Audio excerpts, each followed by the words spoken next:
রাগের মাথায় আপনি সন্তানকে বললেন তুই মর, ফেরেশতারা বলল আমিন। তোর ভবিষ্যৎ অন্ধকার, ফেরেশতারা বলল আমিন।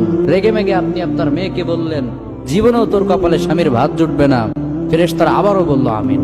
আচ্ছা, আপনি না সেই ব্যক্তি যে তার নিজের জীবনের চাইতেও সন্তানকে বেশি ভালোবাসেন? আপনি না সেই ব্যক্তি যে তার সন্তানের জন্য হাসতে হাসতে নিজের জীবনটাও দিয়ে দিতে পারেন?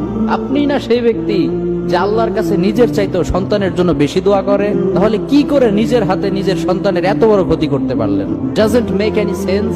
কমন সেন্স বলতে কিচ্ছু নাই আপনাদের। আপনারা কি জানেন না আপনাদের রাগের মাথায় বদদোয়া করাগুলো ফেরেশতারা আমিন বলে? দাওয়াতুল ওয়ালিদ আলা ওয়ালাদি, বাবা মা তার সন্তানের জন্য যেই দোয়া করে সেটা ভালো হোক কিংবা বদদোয়া হোক, আল্লাহ সেটাই কবুল করে নেয়। এজন্য খবরদার, নেভার কার্স ইওর চিলড্রেন। রাগের মাথায় কখনো সন্তানকে অভিশাপ করবেন না। রাগের মাথায় আপনি সন্তানকে বললেন তুই মর, ফেরেশতারা বলল আমিন। তোর ভবিষ্যৎ অন্ধকার, ফেরেশতারা বলল আমিন। রেগে মেগে আপনি আপনার মেয়েকে বললেন জীবনেও তোর কপালে স্বামীর ভাত জুটবে না, ফেরেশতারা আবারও বলল আমিন। আচ্ছা, আপনি না সেই ব্যক্তি যে তার নিজের জীবনের চাইতেও সন্তানকে বেশি ভালোবাসেন? আপনি না সেই ব্যক্তি যে তার সন্তানের জন্য হাসতে হাসতে নিজের জীবনটাও দিয়ে দিতে পারেন? আপনি না সেই ব্যক্তি যে আল্লাহর কাছে নিজের চাইতেও সন্তানের জন্য বেশি দোয়া করে? তাহলে কি করে নিজের হাতে নিজের সন্তানের এত বড় ক্ষতি করতে পারলেন? Doesn't make any sense.